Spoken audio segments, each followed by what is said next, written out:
It happened with Charter, now it's happening again. The House of Mouse has failed to win over in negotiations with DirectTV.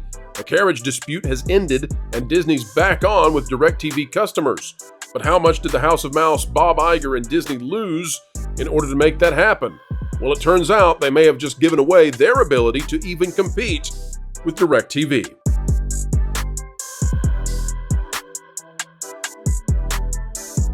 Hello, ladies and gentlemen. Welcome back to the place that explains entertainment, keeps you ahead of the culture curve, and gives you the news in a way that you know you're not being abused by crazy propagandist journalists. And isn't that just fancy? Welcome back. It's a dandy of a day to spend with you. We hope that you'll consider clicking the like button. Today we're talking about DirectTV, which has absolutely ravaged Disney, although the mainstream media is unlikely to tell you that. DirectTV winning everything. Now, it may not keep DirectTV alive forever because, well, they have other major problems with their business, but it certainly gives them a lifeline, and that's not at all what Disney was intending to do. Let's show you now with the panel what's going on and why this might be big news for the salvation of linear broadcast. All right, folks, DirectTV and Disney have reached a deal. This is a couple days old, but we really need to give you an assessment of the broader picture when it comes to Disney Plus and why this is disastrous for Disney. Folks, this is going to be our last story before we send you to T3PO, but hang tight because we've got a lot more to go through, including your super chats and bonus member chats for any of you out there who are members. I want to click on the community tab. All right, here's what we have out of Deadline. This one says Disney and DirectTV reach carriage deal restoring ABC, ESPN, and other channels in time for college football and Emmys. It's by Dade Hayes. Folks, we're going to get into the meta-analysis here that you need to know. Real quick, just to give you an idea, for those of you who are not aware and did not get to watch the Valiant Renegade show where he and I broke this down, here's the basic premise. Disney and DirectTV have ended their 13-day carriage impasse, restoring ABC, ESPN, and 14 other networks in time for Saturday college football games and Sunday night's Emmy telecast, which, that went well. While the return of linear service will come as a relief to millions of subscribers, the other terms of the agreement will no doubt catch the attention of the broader media industry as it contends with the complexities of the streaming era, i.e. Disney got defeated badly. The parties agreed to bring to market multiple genre-specific options for slimmer bundles of channels at lower price points, though no specific prices or proposed channel lineups were mentioned in this morning's press release. Those new offerings will span sports, entertainment, kids, and family, with packages including Disney's linear networks, along with Disney Plus and Hulu and ESPN Plus. Let me go through why this is a huge loss for Disney. The loss in this comes down to Disney getting an increase overall for the price of their channels. So that means it's a bigger pizza. But now customers of DirectTV can order by the slice. And that means overall, the amount of money going to Disney is likely to decrease dramatically. Not only that, but now they can trim the fat. Now, if they don't want pineapple on their pizza, they don't have to have that. Disney was trying to force it before. You all out there in the chat will understand what we're talking about there. Perhaps the worst thing, though, is that Disney Plus and Hulu and ESPN Plus are now included in the offerings with DirectTV. Jonas, I want to go to you first on this because it seems to me that there is no way around the idea that this will decrease the average revenue per subscriber for Disney Plus, which is a key part of the metrics that investors use to determine how successful Disney's streaming service is. Subscriber numbers seem relatively not as important anymore, and we can see that Disney's trying to pump up their subscriber numbers with low costs. It's not budging the needle when it comes to investors, in my estimation. What they want to see is they want to see ad revenue, and they want to see the average revenues per user. This will likely decrease that. This keeps viable a major Disney competitor in DirectTV, because now DirectTV is going to have Disney Plus. And what that means is that DirectTV, Charter, likely in the future Comcast, all of these services are now these huge amalgamations of various streaming services. And that means that Disney Plus just simply becomes part of those bigger packages. This likely keeps linear broadcast TV alive for much longer than Disney ever hoped. Jonas, what additional do you have on the analysis of all this? No, I totally agree. Disney Plus will be as important to everyone in America as all of that content on Disney Channel is. Exactly. Yeah, it's a vanity item here that Disney wants to say is a big deal. That average revenue per user shift, that's been convenient for them while subscriber numbers have gone down.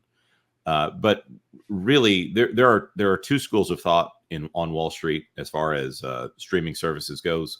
One is that more subscribers is the important thing, and the other is that average revenue per user is the important thing. Or you could just go for bottom line and say, well, how profitable was your streaming service? We will never know how profitable Disney Plus is because Disney will never tell you how much money they have spent versus how much money Disney Plus makes. They have intentionally hid it behind Hulu. And of course, when they combine all the numbers, they said, oh, by the way, we're going to throw ESPN Plus in there, and we're not going to explain why it's suddenly profitable here on ESPN Plus, which they've all agreed is not a streaming service that they're settling for at this point. I think that this is a play for Walt Disney, the company, to get more subscribers and pump up those numbers while they have the excuse that linear is declining.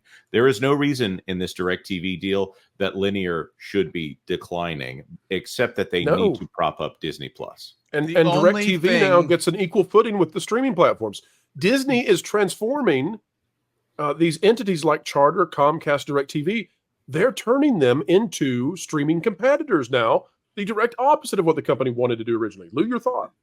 The only thing Disney has done to end streaming or linear networks was fixing the debate, because that network's going to go away if this thing carries through. Fix the debate real well. Fix the debate real well. That's literally going to wipe out ABC News as an entity if it is all that we've heard and if this whistleblower is on the money.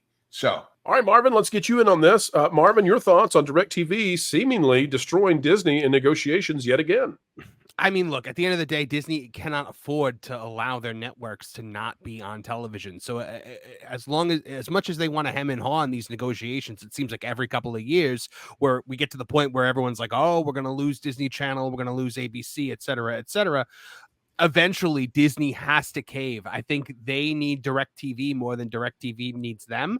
I think offering Disney Plus with this is, I mean, I understand the mentality behind why you want to do it. It's kind of the same reason we gift memberships. It's like you want to come sample this and see how great it is, and then you'll want to stick around because everything's so great. But they're going to see things like Agatha All Along, and they're going to see things like The Acolyte, and they're not going to stick around. So it's all just loss after big capital L for Disney on this.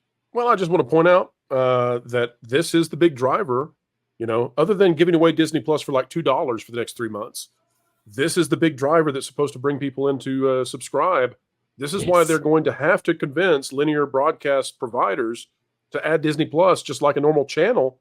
It's because this kind of content's not going to do it. Nobody is interested in this. And also pointing out that they raised the prices on their tiers by 25% here. So they are also trying to bolster that so that they can say that they have reduced churn. The official line is we have seen no meaningful level of churn here. So they're anticipating that 25% of consumers will not unsubscribe from Disney Plus, but they're going to bolster it with all of the people who they're adding in who are actually paying, actual 25% here. So all of those people who are going to quit over that 25%, over $2 of increase, are going to cancel their accounts and then re-sign up for $2 for the next 3 months.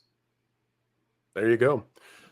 It's no good for Disney, but this should have been seen coming, and surely they have. Their attempts to destroy DirectTV, which I think this was an existential threat to DirectTV, have failed. And with this failure, linear TV is going to live on probably for another decade. It gets more difficult to predict after a decade, but in any industry, that's about as far forward as you can look realistically. So Disney now stuck with major competition. Remember, Disney wants to be their own linear broadcast provider with Hulu Plus Live, and Hulu Plus Live being beaten badly from a resurgence of YouTube TV. Now DirectTV getting more power from this negotiation. You'll notice Disney not crowing about it much, and that's because this is not going to be growing Disney much.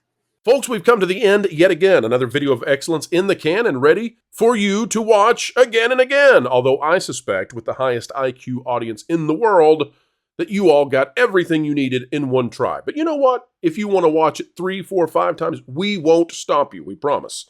Folks, one thing we would ask of you is that you go from being a passive viewer to an active engager.